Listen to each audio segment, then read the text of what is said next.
තෝරාගත් අත්‍යවශ්‍ය ආහාර ද්‍රව්‍යයන්හි ඇස්තමේන්තු සිල්ලර මිල පරාසයන් පහත පරිදි වේ. 2025යි 4/28 සිට 2025යි 5/4 දක්වා. තීරිඟු පිටි කිලෝග්‍රෑම් 1ක මිල පරාසය රුපියල් 135යි 177යි. සුදු සීනි කිලෝග්‍රෑම් 1ක මිල පරාසය රුපියල් 215යි 237යි. පරිප්පු කිලෝග්‍රෑම් 1ක මිල පරාසය රුපියල් 250යි 273යි. ආනයනික අර්තාපල් කිලෝග්‍රෑම් 1ක මිල පරාසය රුපියල් 120යි 203යි. ඉන්දියාවෙන් ආනයනය කරන ලද බීලුණු කිලෝග්‍රෑම් 1ක මිල පරාසය රුපියල් 120යි 154යි. ආනයනික බීලුණු පාකිස්තාන කිලෝග්‍රෑම් 1ක මිල පරාසය රුපියල් 100යි 123යි. ආනයනික රතුලූණු කිලෝග්‍රෑම් 1ක මිල පරාසය රුපියල් 240යි 365යි. වියලි හාල් මැස්සන් තායිලන්ත කිලෝග්‍රෑම් 1ක මිල පරාසය රුපියල් 700යි 809යි. අනෙකුත් වියලි හාල් මැස්සන් කිලෝග්‍රෑම් 1ක මිල පරාසය රුපියල් 550යි 686යි. වියලි මිරිස් කිලෝග්‍රෑම් 1ක මිල පරාසය රුපියල් 580යි 654යි. සුදු බිත්තර 1ක මිල පරාසය රුපියල් 23යි 30යි. දුඹුරු බිත්තර 1ක මිල පරාසය රුපියල් 25යි 32යි.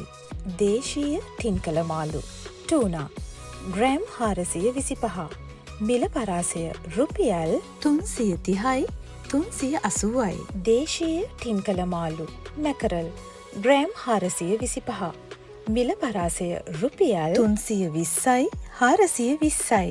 ආනයනික තින්කල මාළු ග්‍රෑම් 425 මිල පරාසය රුපියල් 350යි 415යි. දේශීය සුදු කැකුළු සහල් කිලෝග්‍රෑම් 1ක මිල පරාසය රුපියල් 205යි 220යි. දේශීය රතු කැකුළු සහල් කිලෝග්‍රෑම් 1ක මිල පරාසය රුපියල් 205යි 220යි. දේශීය සුදු නාඩු සහල් කිලෝග්‍රෑම් 1ක මිල පරාසය රුපියල් 215යි 230යි. ආනයනික කැකුළු සහල් කිලෝග්‍රෑම් 1ක මිල පරාසය රුපියල් 200යි 210යි. ආනයනික නාඩු සහල් කිලෝග්‍රෑම් 1ක මිල පරාසය රුපියල් 210යි 220යි. සම සහිත බොයිලර් කුකුල් මස් කිලෝග්‍රෑම් 1ක මිල පරාසය රුපියල් 800යි 935යි. සම්පූර්ණ යොදේ සහිත කිරිපිටි ග්‍රෑම් 400ය මිල පරාසය රුපියල් 940යි 1050යි. ඔබ වෙළඳපොළට ගොස් භාණ්ඩ මිලදී ගැනීමේදී ප්‍රථමයෙන් මිල පුවරුව පරීක්ෂා කරන්න. ඇස්තමේන්තු මිල පරාසය තුළම මිලදී ගැනීමට කටයුතු කරන්න. එම පරාසයන් තුළ විකිණීමට ඉදිරිපත් කර නොමැති නම් මිලදී ගැනීම ප්‍රතික්ෂේප කර ඒ වෙනුවට විකල්පයන් සඳහා යොමු වන්න. සදාචාරාත්මක ව්‍යාපාරික පරිසරයක් ගොඩනගා ගැනීම වෙනුවෙන් සබුද්ධිමත් පාරිභෝගිකයෙකු ලෙස වෙළඳපොලේදී අපි හැසිරෙමු.